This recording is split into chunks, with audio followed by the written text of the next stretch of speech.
Alors, Parashat Vayikra, ce cours a été acheté à la mémoire de Rachamim ben Koukina et aussi à la mémoire de Yehuda ben Rachel. Atachem Shei Nishmatam Tzeora Betzor Chaim. Amen.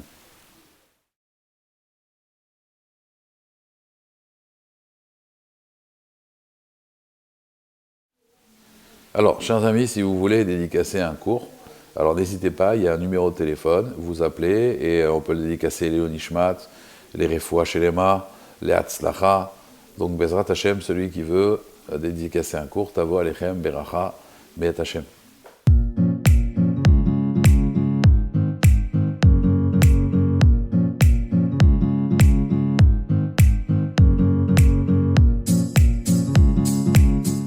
Parashat Vayikra, Vayikra El Moshe, Kadosh Baruch Hu, il appelle Moshe, et Vayikra, on sait qu'il y a le petit Aleph de cette paracha. Le Aleph est écrit en tout petit, donc si vous le voyez dans un Sefer Torah, c'est pas une erreur, c'est pas un Taout Sofer. Ce Aleph, il représente l'humilité de Moshe Rabbeinu, puisqu'on sait que Moshe Rabbeinu, il était Anav Mikol Adam, et donc si on enlève le Aleph de Vayikra, ça fait Vayikar, comme si que Kadosh Baruch Hu, il venait Bémikré. Comme tous les prophètes, ils sont venus, ou les prophètes, les Nivéo, Mot HaOlam, il dit Rashi, Kadosh Baruch Hu, il vient les voir Belashon Arai, Vayikar Elokim Ed Bilam. Donc Vayikar, il est venu donc de façon hasardeuse parler à Bilam. Donc Moshe Rabbeinu, par humilité, alors il voulait pas mettre ce Aleph. Kadosh Baruch Hu lui a dit de mettre le Aleph. Donc Kadosh Baruch Hu, il lui a dit, il a écrit en petit. Il y a un midrash très joli qui dit que, en réalité c'est vrai, mais à Kadosh Baruch Hu, tout ce qu'il donne c'est précis, c'est Medoukdak. Donc la quantité d'encre qu'il y avait pour écrire, Moshe Rabbeinu, qu'est-ce qu'il a fait avec ce supplément, puisque ce Aleph il est écrit en petit. Alors midrash il dit que Kadosh Baruch Hu, il a pris cette encre et il a mis sur le visage de Moshe Rabbeinu. Et donc c'est pour cela que Moshe Rabbeinu, quand il est descendu du Har Sinaï, il avait le visage qui était lumineux, Keren Or. Il avait un rayon de lumière. Et pourquoi il était lumineux? De cette encre-là. De là, on apprend, vous savez, on dit que, marqué dans Pirkei Avot, que tout celui qui est rodef achar hakavod, tout celui qui poursuit le kavod le fuit. Mais tout celui qui, au contraire, fuit le kavod, comme Moshe Rabbeinu, il a fui le kavod, les honneurs, il a fui les honneurs. Et finalement, ces honneurs l'ont poursuivi. Finalement, Kadosh Baruch Hu, il a pris cette encre-là et il l'a mis sur son visage.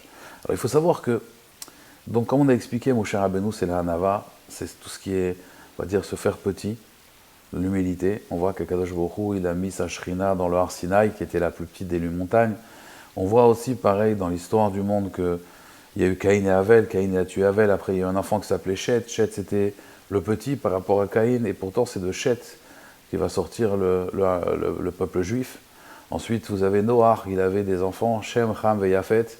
Et on sait que Shem, c'était le dernier des enfants de Noach. Et pourtant, de Shem, il est sorti, comme on dit, quelqu'un qui est antisémite. Ça vient de Shem, en réalité. Et ensuite, Abraham qui est le patriarche, donc le premier patriarche, il a eu 2 enfants. Il a eu Ishmaël, le grand, et après il a eu Yitzhak, et on voit que c'est venu d'Yitzhak. Ensuite, Yitzhak, il a eu 2 enfants, Yaakov et Esav, et on voit que Shbochou, il a choisi Yaakov, parce que finalement, Yaakov est sorti quand même en dernier. Et ensuite de Yaakov, pareil, il a eu un Bechor qui s'appelait Réhouven. Mais Réhouven, c'était le Bechor, mais il a perdu sa Bechora, Réhouven. Et qui l'a pris? C'est Yosef, le petit frère. Donc on voit qu'Akadosh Baruch Hu, et Binyamin, le dernier, c'est le Beth Amikdash qui vient de la tribu de Binyamin. Donc on voit en réalité que c'est toujours, finalement, Akadosh Baruch Hu, il aide le petit. Vous avez aussi David Ameler. David Ameler, c'était le plus petit des enfants de Ishaï, le dernier, et il était petit aussi de taille. Et vous voyez, il s'est mesuré à Goliath, qui était un géant, il a gagné. Parce qu'Akadosh Baruch Hu, il était avec David. Il était avec lui dans tous ses chemins. Bechol Derachav, il était avec David Ameler. Et pourquoi il était avec David? Il est petit, David. Parce qu'en réalité, quand quelqu'un il comprend que la force, elle vient d'Hachem, alors même s'il est petit, c'est pour montrer le plus grand qui douche Hachem. Akadosh Baruch Hu, il montre sa présence avec les petits, parce que le petit ne peut pas penser que c'est lui. Il va comprendre que c'est Akadosh Baruch Hu. D'ailleurs, on voit la même histoire à l'époque du Beth Amikdash, quand Titus il a détruit le Beth Amikdash. Alors il a pris le bateau, et le bateau il allait chavirer. Et à ce moment-là, il a dit, Titus il a regardé le ciel, il a dit: ah, Dieu d'Israël, tu veux m'affronter, mais tu m'affrontes dans la mer. viens, on va s'affronter sur la terre. Toi, tu sais jouer avec la mer. Tu as détruit le monde avec le Dor Hamaboul. Mais maintenant, viens, tu as ouvert la mer aussi pour les Hébreux, tu l'as ouvert en 12. Mais viens, on va s'affronter sur la terre ferme. Et quand Titus il a dit ça, la mer, elle s'est calmée, comme une baignoire. Il a roulé, il a navigué tranquillement le bateau. Quand il est arrivé sur la terre ferme, quand il est arrivé à Rome, il a à peine posé le pied sur terre, qu'un petit insecte, il est venu, et il est rentré dans les narines de Titus. Et c'est marqué là-bas que tellement il a souffert, qu'à la fin, il avait mal à la tête. Il y avait un insecte qui est rentré dans son cerveau, qui lui a mangé le cerveau. Quand ils lui ont coupé la tête à la fin de sa vie, ils ont vu presque un oiseau qui est sorti de sa tête, comme ça, dit la Gemara dans Masechet Gittin. Et donc, c'est pour nous apprendre qu'Akadosh Baruch Hu, en vérité, il s'est dit quoi? Toi, tu me défies, même avec le petit insecte, là, je vais te battre avec le petit insecte. Aujourd'hui, on parle même plus de ça. Aujourd'hui, avec un virus, Akadosh Baruch Hu, il a mis le monde à l'envers. Un virus qu'on voit même pas, c'est même plus un insecte, c'est un virus. Akadosh Baruch Hu, il a envoyé, et le monde, il s'est coupé en deux. Et pourquoi? Parce que Akadosh Baruch Hu, il veut montrer que c'est lui qui dirige, c'est lui la puissance. Et donc, plus quelqu'un, en réalité, vous savez, on veut voir la Hashgacha Pratit. On est dans une période qui est très difficile. Et on est bientôt à la période de Purim. Si Dieu veut, la semaine prochaine, on fera un cours sur la Megillah, sur Purim, sur le secret de la Megillah. Mais en fait, l'idée, c'est que Vaïkra, si vous enlevez le Aleph, ça fait Vaïkar. Vaïkar, c'est le hasard. Et on sait qu'en hébreu, dans la Torah, les hasards n'existent pas. Le hasard en hébreu, ça s'appelle Mikré. Et Mikré, chez nous, c'est Rak Me Hashem. C'est la même lettre que Rak Me Hashem. Mais pour voir cet Hashgacha Pratit, ça veut dire la présence d'Hachem, alors il faut savoir avoir cette humilité. Et justement, ce petit Aleph, Vaïkar, c'est le Mikré, mais si le Aleph qui représente le nom d'Hachem, le 26, si on sait se faire petit, alors c'est là que justement on va voir la Hashgacha Pratit d'Akadosh Baruch Hu. C'est là qu'on va se rapprocher d'Hachem. Et c'est là qu'on va comprendre qu'il n'y a pas de Mikré, il n'y a pas de hasard. Que tout est régi en vérité à Mechin Mitzadeh Gaver. Kadosh Baruch Hu, il est Mechin, les pas d'un homme. Tous nos pas sont dirigés. Si un homme il arrive à faire preuve d'humilité, alors cette anava-là va lui permettre de voir à Kadosh Baruch Hu. C'est ça la force de Moshe Rabbeinu. Pourquoi il se faisait petit? Pourquoi il était anav? Parce que justement, le fait qu'il est anav, il peut vivre avec Hachem, il peut parler avec Hachem. Panim el panim. Il n'est pas dérangé de parler avec Kadosh Baruch Hu, ça ne le surprend pas. Puisque quelqu'un qui est humble, vous savez, Kadosh Baruch Hu, il est illimité, la Torah, elle est illimitée. Mais l'homme, il est limité, il a un début, une fin. Mais si l'homme, il devient illimité, alors il peut se rapprocher des limités. Mais comment un homme devient illimité? Quand il enlève ses frontières, quand il devient humble. En effet, on sait que c'est à cause de l'égocentrisme qu'on n'arrive pas à comprendre. On n'arrive pas à comprendre la Torah, qu'on n'arrive pas à être racham. La chokhma, elle vient que quelqu'un qui est humble. L'intelligence, elle vient chez quelqu'un qui est anav, parce que quelqu'un qui est humble, donc il est illimité. Il n'a pas de frontières à son esprit. Il peut tout comprendre. Il n'a aucun problème parce qu'il peut assimiler les choses. Il n'y a pas son égocentrisme qui va lui dire non, mais ça, je ne suis pas d'accord avec cette chose-là, et là, je n'arrive pas à comprendre, donc ça ne m'intéresse pas. Quelqu'un qui est anav, il arrive à rentrer dans la Torah, et ça, c'est Moshe Rabbeinu. Pourquoi je parle de l'humilité? Parce que vous l'avez bien compris, les korbanot, l'idée du korban, ça vient du mot kirva, les karev, se rapprocher d'Akadosh Baruch Hu. Et la Gemara, elle dit, dans Masechet Sota, que le meilleur korban, Lev nishbar venitke, Elokim lotivze. Et la Gemara, elle dit qu'un cœur donc qui est meurtri, un cœur qui n'est pas hautain, alors celui-là, ça vaut mieux que tous les corbanotes, elle dit la Gemara. Kadosh Baruch Hu, en réalité, quand quelqu'un il amène un sacrifice, c'est pour atteindre une mida, c'est l'humilité. Bon, on est obligé de passer par là. Parce que quelqu'un qui fait des avérotes, qui fait des fautes, en réalité, c'est parce qu'il a eu de l'orgueil. C'est l'orgueil qui amène à avérotes. C'est pour ça que le Rambam il dit que toutes les midot, vous savez, c'est le Shvil HaZahav. Un homme, il doit toujours avoir la voie du milieu. Les extrêmes sont jamais bons. Mais il dit, il y a un trait de caractère où ça, il faut vraiment aller à l'extrême, c'est dans l'orgueil. Parce que Akadosh Baruch Hu, il dit, il n'y a pas de place pour moi et l'orgueilleux. Donc, l'idée du korban, et c'est pour ça qu'on commence par cette lettre Aleph, cette petite lettre Aleph, l'idée du korban, c'est de se rapprocher d'Hachem. Et ça, il n'y a pas d'autre façon que de l'humilité. Même si quelqu'un, il connaît la Torah, il est Talmid Chacham, il connaît plein de choses, il est érudit en Torah, s'il n'a pas d'humilité, il n'aura jamais de contact avec Akadosh Baruch Hu. La base de notre judaïsme, c'est l'humilité. Et c'est pour cela que le korban, maintenant on va parler d'amener des sacrifices à Akadosh Baruch Hu. L'idée d'amener des sacrifices, c'est d'abord l'humilité. Et comme ça, d'ailleurs, on peut expliquer un midrash. Midrash, il dit que les Homot HaOlam, donc les non-juifs, sont venus voir le prophète Bilam, le fameux prophète à qui Akadosh Baruch Hu, il parlait de façon hasardeuse. Il lui parlait la nuit. Alors, les nations du monde lui ont dit, pourquoi les juifs, ils ont Hachem leur a donné les sacrifices et nous, il ne nous a pas ordonné. Vous savez que les non-juifs, ils ont quand même les 7 lois noachiques, les 7 lois de Noach. Donc ils ont quand même des halachot. Ils auraient pu amener aussi un sacrifice s'ils font des fautes. Mais Bilam, il leur a dit, vous avez refusé la Torah.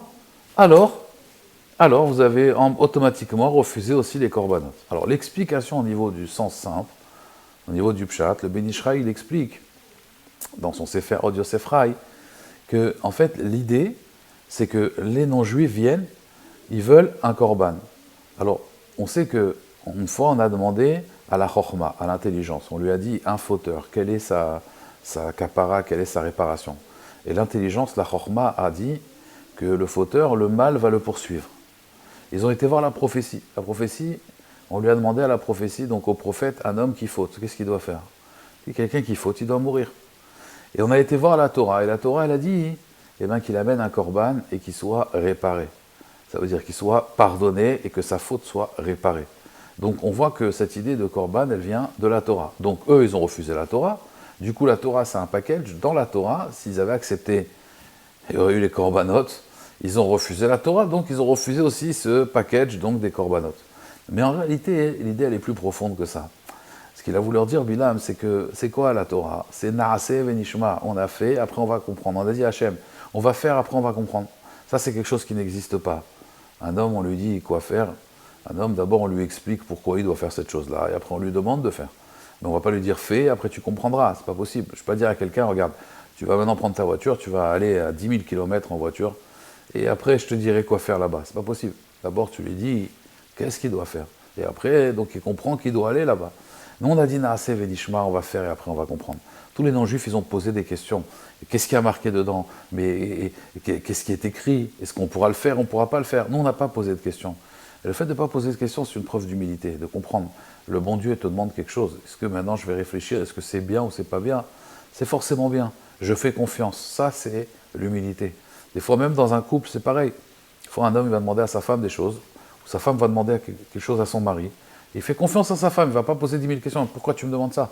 Parce qu'on est en confiance. Alors, cette confiance avec Hachem, il faut faire preuve de beaucoup d'humilité. Le peuple juif, il est passé par l'Égypte, donc maintenant il était prêt à avoir cette humilité-là. Donc il a dit Naaseh Venishma. Le fait qu'ils ont dit Naaseh Venishma, automatiquement, ils ont un rapport avec les korbanot, un rapport avec les sacrifices. Mais si on n'a pas ce Naaseh Venishma, on ne peut pas avoir de rapport avec les sacrifices. Parce qu'il faut avoir beaucoup d'humilité pour comprendre. Le Maharal de Prague, il explique. C'est quoi l'idée du korban?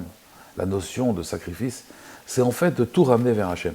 C'est-à-dire que je prends la matière et je la ramène vers Akadosh Baruch Hu. Ça, c'est l'idée en soi du sacrifice. Après, il y a une autre partie, c'est ce qu'on appelle la kaparat avonot, le pardon de la faute. On va essayer d'expliquer, Bezrat Hachem, en quoi ça consiste. Mais déjà, l'idée du sacrifice, du korban, c'est tout ramener vers Akadosh Baruch Hu. C'est-à-dire que tout appartient à Hachem. Donc, et c'est en ça qu'un korban, c'est Milachon les karev, ça veut dire de rapprocher tout à Hachem. Et pour ça, il faut d'abord de l'humilité, de comprendre qu'il y a un maître du monde, et ensuite, j'ai envie de lui faire un sacrifice. C'est ce qui s'est passé à l'époque d'Adam Arishon. Il y a un midrash qui dit qu'Adam Arishon, il a fait un korban à Hachem, mais Caïn et Havel, ils ont eu une dispute à cause d'un korban. Chacun, il a amené son sacrifice. Mais pourquoi c'était quoi l'idée d'amener un sacrifice à Hachem? C'est l'idée de dire, voilà, toi tu es le maître du monde, ils étaient seuls au monde, donc tu nous as tout donné, on a envie de te rendre quelque part quelque chose. Ce que je dis à chaque fois dans ma synagogue, Kadosh Baruch Hu, il vous fait 24 cadeaux par jour, il vous donne 24 heures par jour. Imaginez-vous, quelqu'un il vous donne 24 cadeaux par jour, vous avez au moins envie de lui rendre un cadeau. Donc au moins 1 heure de votre temps à Kadosh Baruch Hu, 2 heures, 3 heures. Chacun en fonction de ce qu'il ressent que la vie est un cadeau, alors il a envie de rendre à Kadosh Baruch Hu. L'idée du korban, à la base, c'est cette idée-là. Ce qu'on appelle, ce qu'on a vu dans la Torah, c'est le korban toda, c'est-à-dire un sacrifice de remerciement.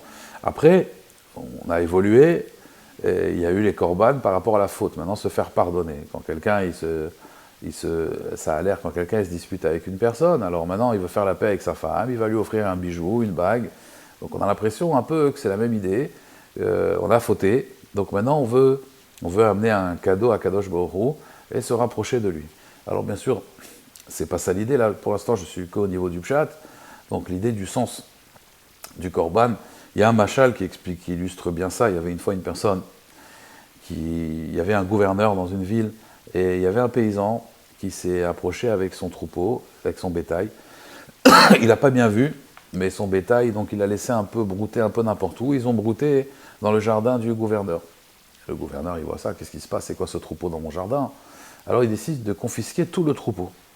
Et quand le paysan il revient, il voit qu'on lui a enlevé son troupeau, alors il demande qu'est-ce qui se passe. On lui dit, bah, c'est le gouverneur, là, ton troupeau, il a brouté dans son champ, dans son jardin, et il a été très en colère, il a confisqué ton troupeau, ton bétail.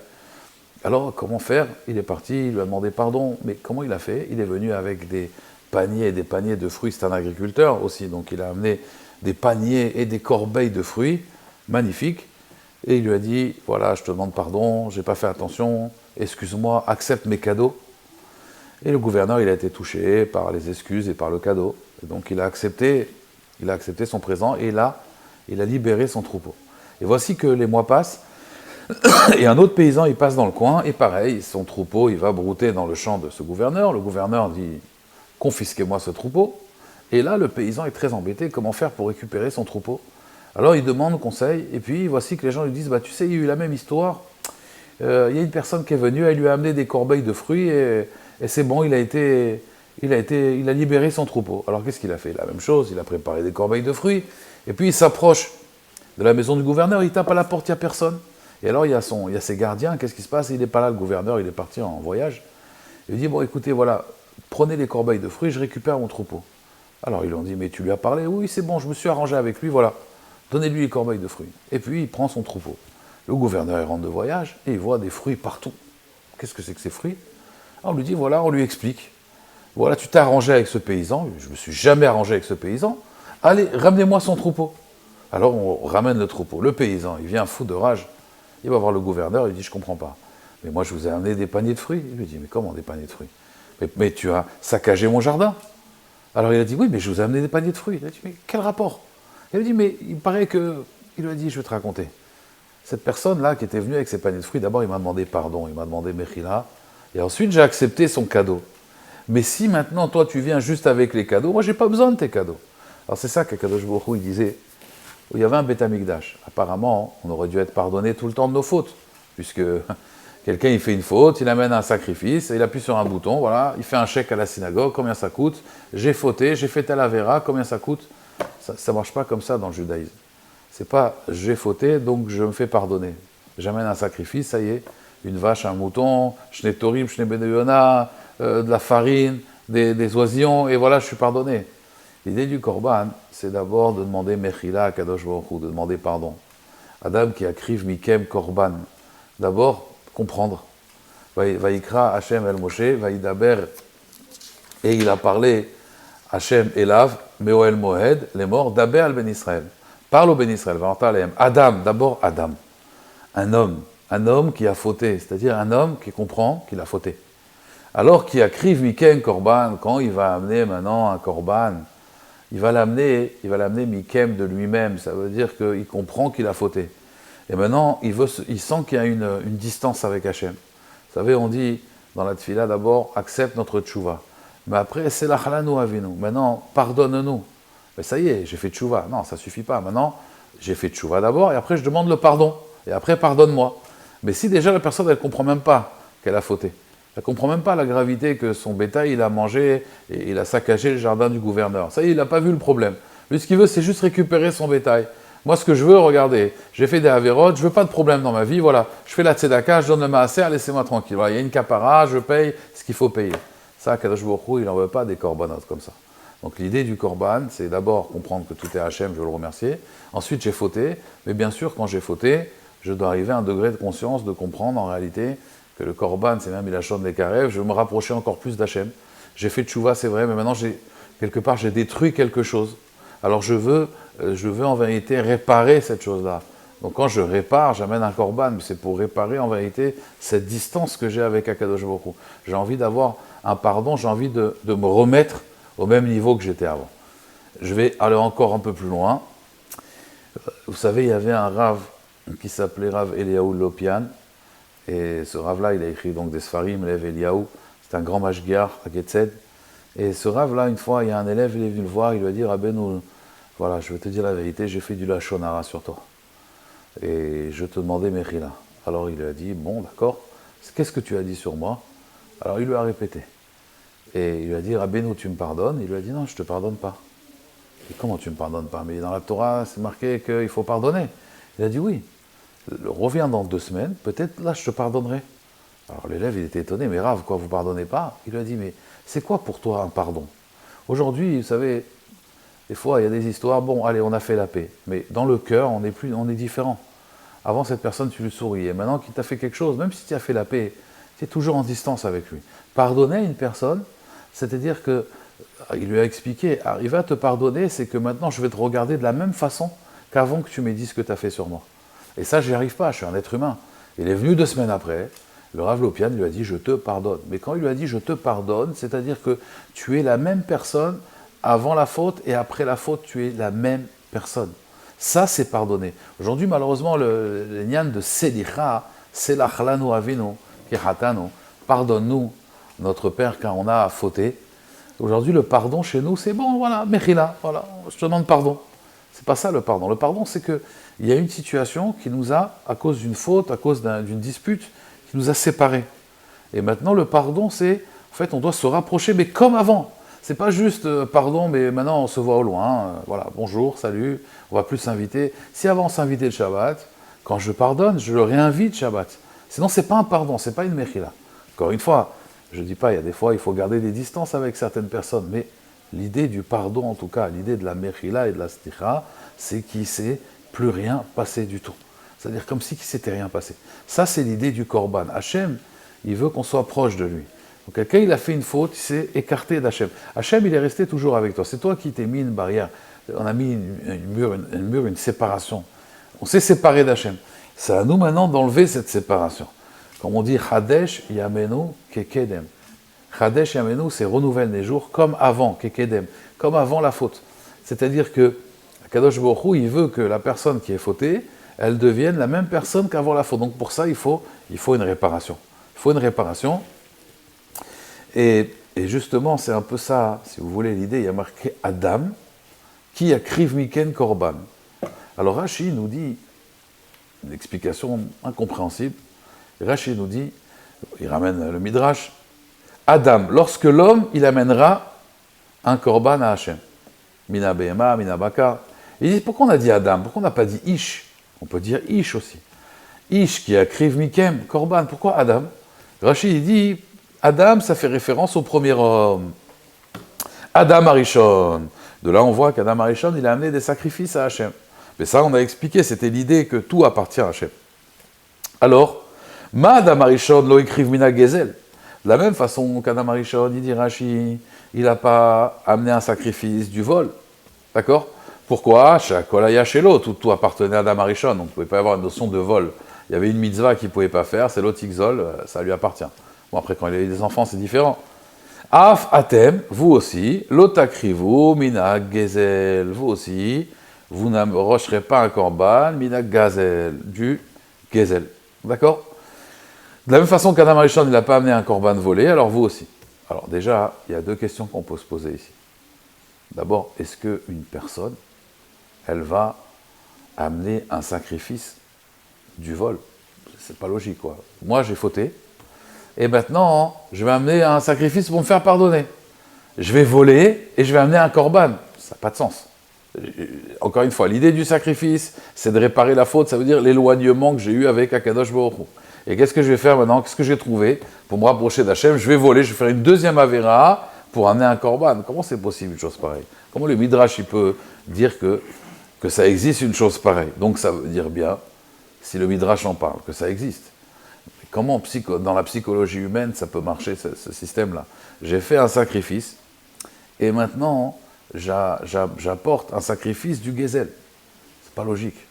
Alors, j'ai vu des commentateurs qui expliquent la chose suivante, qu'en réalité, la notion de vol, il y a un midrash qui dit comme ça. Il y a un midrash qui pose une question, et ça vraiment, ça nous apprend la notion de sacrifice. Qu'est-ce que c'est ce moussag-là de korbanot? Il y a un midrash qui dit comme ça, si l'homme il a fauté, un homme il a fauté, Abehema bemahata, l'animal, en quoi il a fauté l'animal? L'animal n'a pas fauté.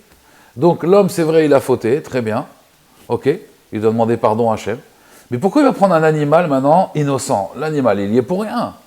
D'accord? Je ne vais pas faire maintenant la Société protectrice des animaux, d'accord, la SPA, mais comment c'est possible une chose pareille que cet animal qui n'a pas fauté finalement, je vais le prendre et je vais l'utiliser, pourquoi? Pour calmer ma conscience. Mais l'animal, il y est pour rien quand j'ai fauté.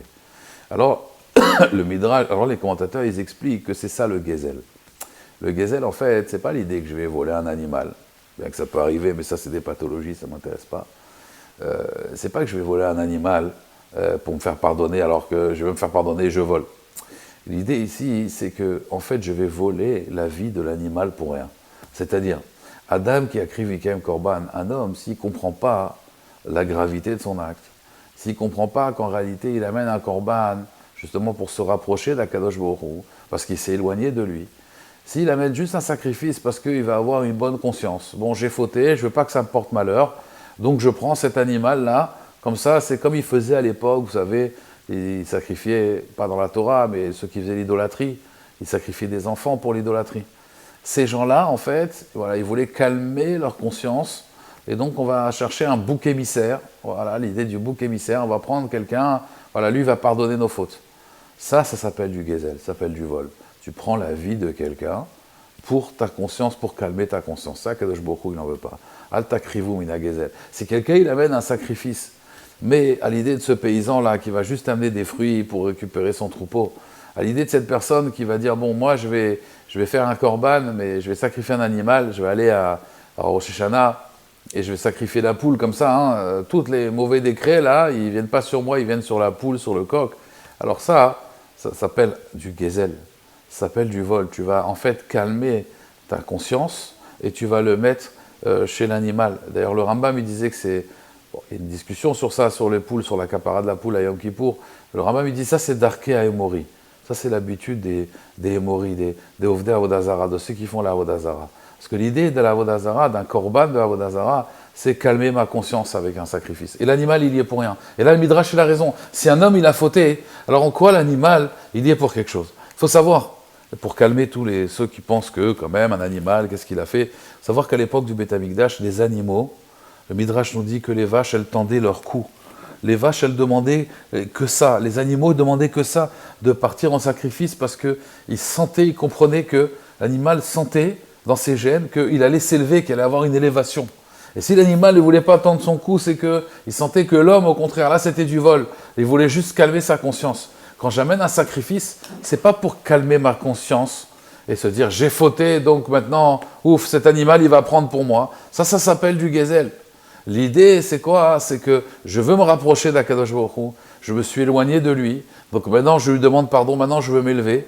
Et quand j'amène ce sacrifice, alors je n'amène pas juste un sacrifice comme ça, c'est pour me rapprocher d'Hachem. Pourquoi? Parce que le Ramban, là, il nous explique, l'Achmadid, qu'en réalité, d'abord on faisait la smicha, on s'appuyait, teref le shrita smicha, tout de suite avant la shrita, il fallait d'abord faire la smicha, on s'appuyait sur la bête, l'ismor, c'est s'appuyer, et on faisait le vidouille, aviti, ratati, pachati, j'ai fauté.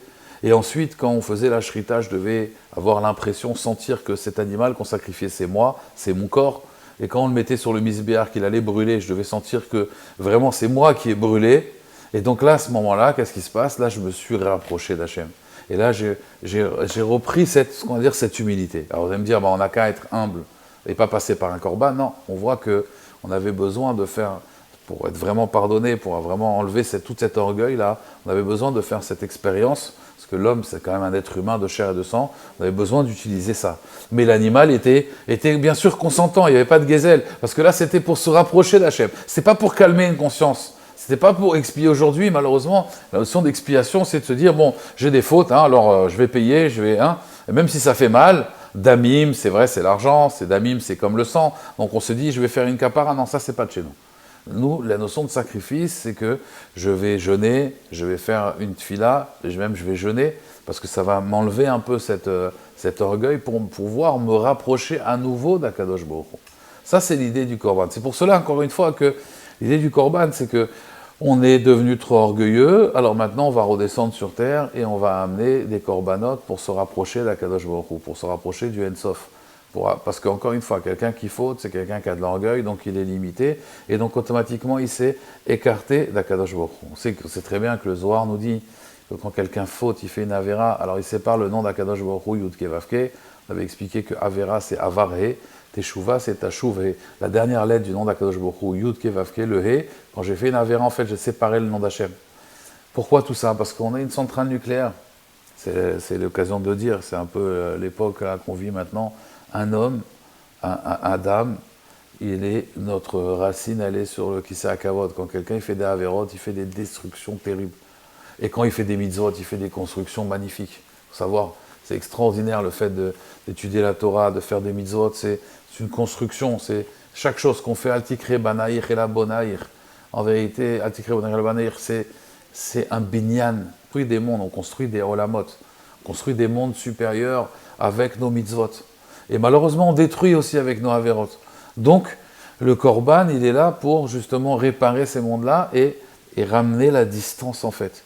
On s'est écarté d'Hachem, on se rapproche d'Akadosh Baruch Hu. Alors maintenant, bien sûr, il n'y a plus les korbanot, il n'y a plus le Beth Amikdash, mais quand on étudie la Torah et on étudie les halachot des korbanot, alors Akadosh Baruch Hu, il considère comme si qu'on avait ramené, on va dire, donc un korban à Akadosh Baruch Hu.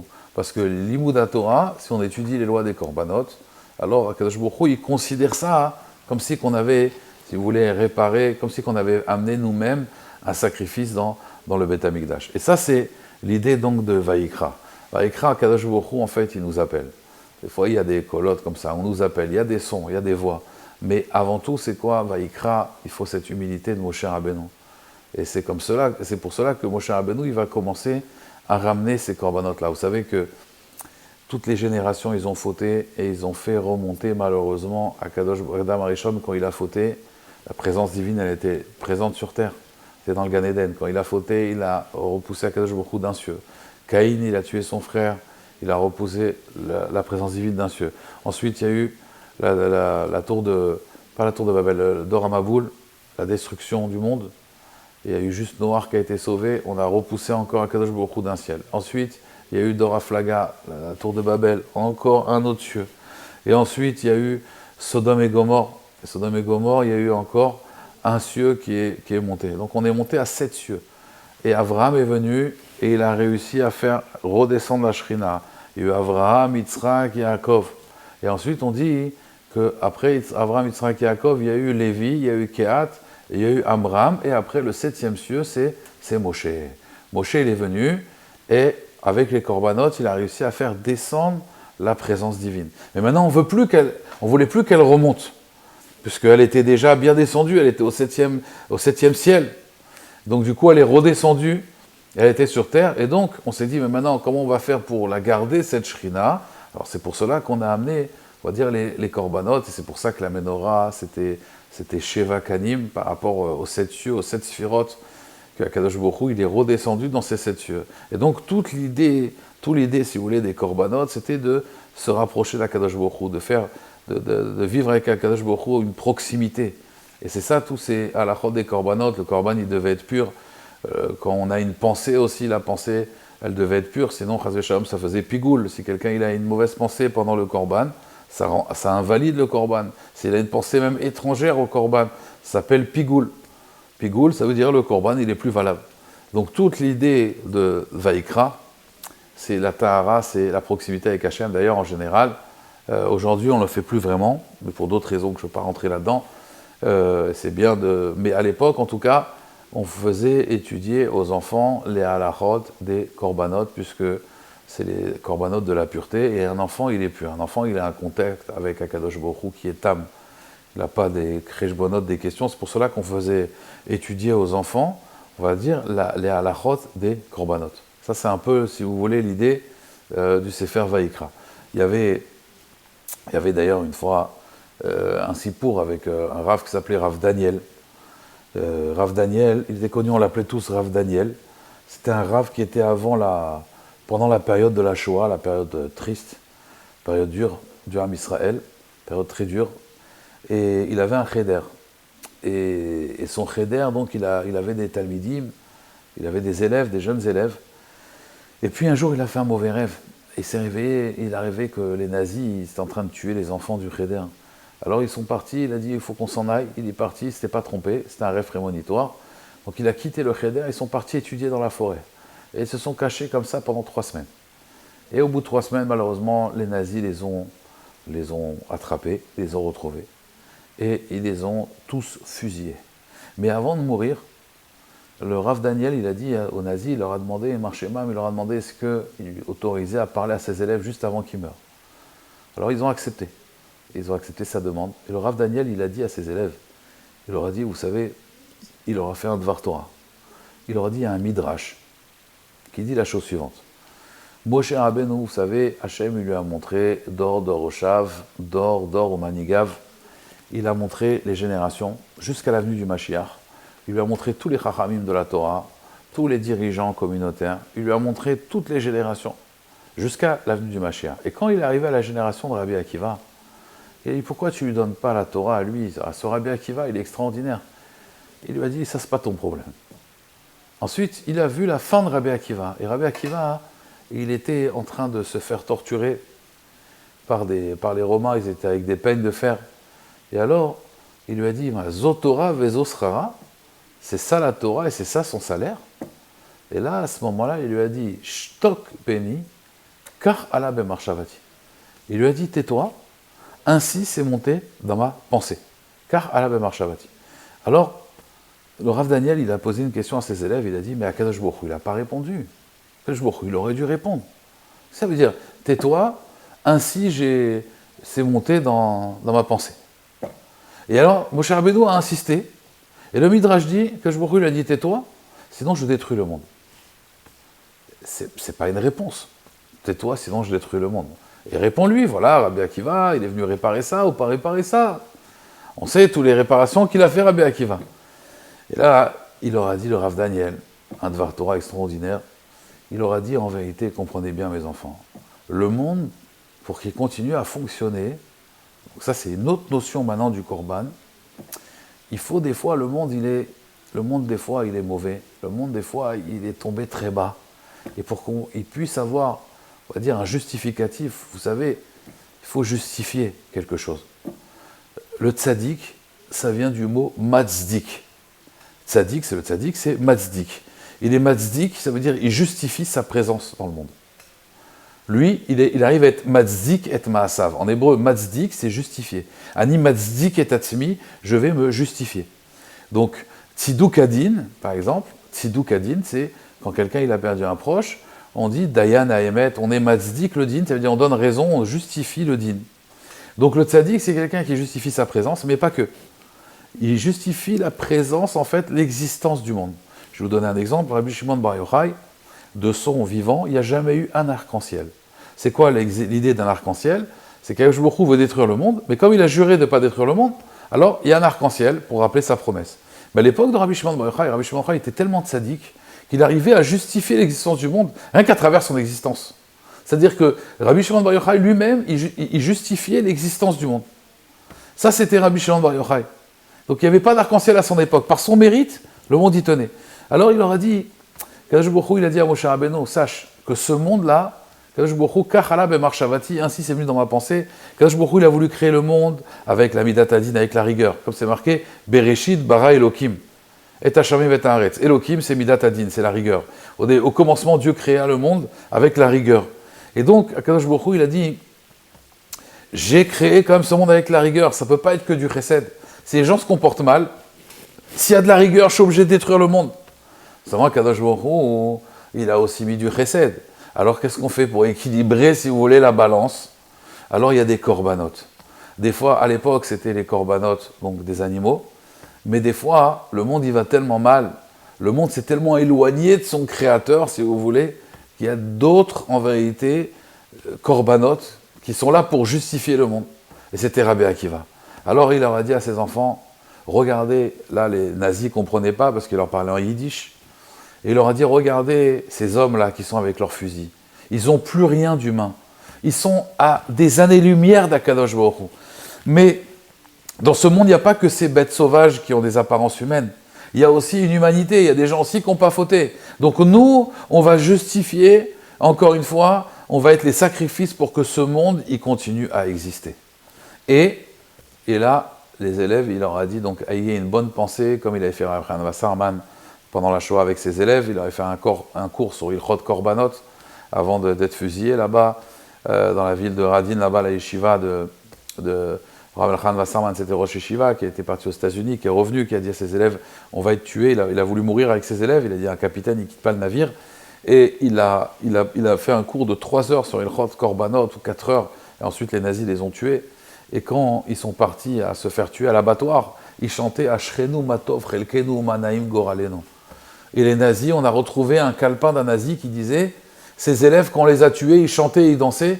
Il a dit, on a tué des anges, on n'a pas tué des hommes, on a tué des anges. Les nazis eux-mêmes, ils ont dit, on a tué des anges. On a tué des anges. On n'a jamais vu des gens qui vont se faire tuer et qui chantent et qui dansent et qui sont heureux de se faire tuer en Kiddush Hashem. Il faut savoir que la plus grande mort pour une personne, c'est le Kiddush Hashem, de mourir en Kiddush Hashem.